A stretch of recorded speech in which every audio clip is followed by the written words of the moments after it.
from. Brady was having to type at the same Yeah. time, so. No, it was good to see competitive bids with the full reconstruct, safe routes to school, sidewalk improvements, as well as water line. We're excited to get it out the door. And if we get clearance from Department of Transportation, TIB, Transportation Improvement Board. CDBG. Yeah, CDBG, Clark County, with their $300,000 that are attached, then it'll be coming before you.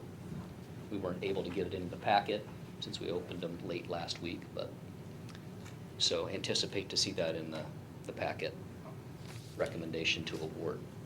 I would just comment that this project now, as we move into construction with all the different funding streams and the great work that was done to leverage all the different funding streams, it's going to be a very significant undertaking for your staff. We're geared up to do it and excited to do it, but it will be a challenge, and but we're ready to do it and we're looking forward to it. This is a big deal for the community, this project. Oh, no, that thousands or millions of dollars we spent on that computer program should just take care of that. Should. Yeah. As Trevor brings us forward, one of the things that I would ask is, it's one of those things, does a couple of weeks really matter here and there going into the season that we are and when they're gonna be opening that roadway up? It would be neat to try and capture as much of the dry weather up front as we can. Trevor assures me this thing's still gonna go through September of next year before the entire project is completely finished, closed out, done, and off the books. But as they bring that agenda item forward, if you would, make sure and interface directly with Trevor even prior to workshops, council meetings, that type of stuff to get questions answered.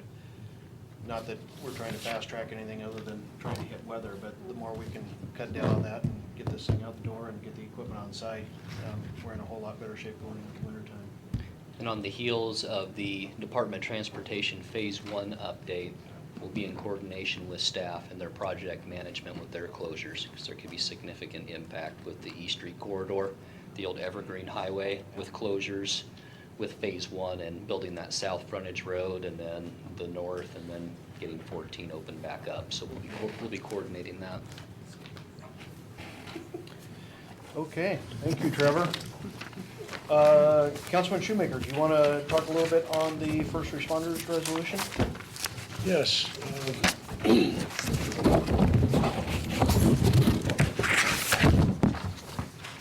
We've got a unique group of people here in Washougal who go out every day not knowing how they're going to come home or if they're going to come home.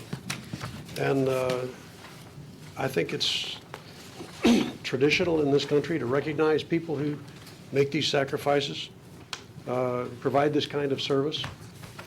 And we're coming up on an anniversary of a horrendous occasion here in this country where we were attacked for the first time since that day of infamy back in 1941, which I remember so well. I was in diapers. But I was at Pearl Harbor when it happened. My father responded. This is an effort to recognize the people within our city who make these contributions, make these sacrifices, take the risks on our behalf. And all of these people have, in essence, written a check to the city of Washougal for an amount up to and including their lives. And I would like to recognize that. That's what this is all about. Any questions? Excellent. I'll make sure that makes it onto the next agenda, which is going to be just before the 11th, but it'll make it in there. Thank you. You bet. Thank you for bringing that forward. Updates, I really only have a couple for you this evening. One follows up the email that I sent out last week in regards to budget, that our goal is to have the budget session on September 27th here at the workshop. That workshop to deal with nothing but the budget itself. Hopefully with the exception of some small items like the final rate study recommendations coming through from FCS, where staff is fairly confident. Matter of fact, one's already got her stuff into the finance department. That the numbers that will be in there will be accurate, and ready to start answering questions and working through that document so that we can start working towards resolution for the 2011 budget. There will be some changes in there as far as how the balance sheets appear and some of the individual department items themselves. The changes really are culling those out to make them more understandable and more easily understandable by anybody, not just staff and folks inside the city.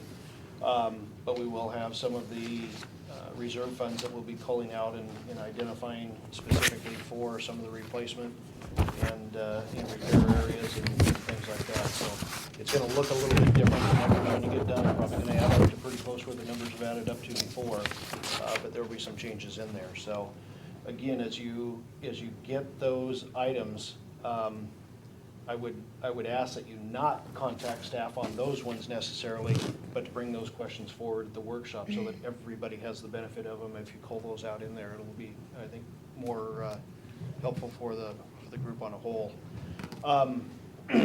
The other thing I want to update you on before we get into the meeting tomorrow afternoon is with the East County Little League, the concerned softball parents, all of them along the way. Staff's been doing an extremely good job. School district staff has been interfacing with us and doing their parts as well. And we believe we have a resolution that will be basically discussing and informing the Little League of tomorrow afternoon in regards to the Schmid Fields, the question of whether they fall under Title IX, whether we're giving equitable availability of quality fields to all genders across the board. Basically, where we've ended up is that we will, the city will be taking field one of the Schmid Fields and skinning that, returning it to a softball field, or turning it into a softball field. It never was a softball field. Utilizing the portable mound that we purchased this year between ourselves and the school district.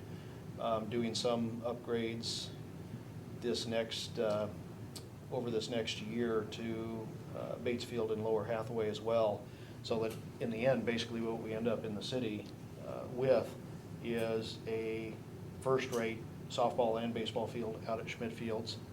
We'll have another softball field that will be over at Ham Lake Park and another baseball field that will be down at Hathaway Park. So everybody has two. Everybody has a new one and everybody has an existing one that was out there, varying degrees of amenities across the board. But in the end, that was the best compromise that we could find that, you know, truly got back to making sure that everybody had access to everything that they should, at the same time minimizing the amount of work and expense on any of the groups, including ourselves in the school district. We are going through a process of updating the agreements between the city and the school district in regards to those fields, how they're administered, who takes care of what, the scheduling of the fields, our oversight on scheduling, as well as the school district's oversight on scheduling. And coming up with a use agreement that also includes all of that language in there for all of the Title IX and equitable use of fields. So there's a lot of layers that are going into something that didn't exist there earlier this year. And again, we've got a meeting tomorrow with all of those individuals invited. So with that, Dave, any items? I don't have anything specific. How were your training sessions? Oh, they were excellent. Good conference, city managers conference was good. Probably the biggest takeaway for me on that one was strategies of successful organizations.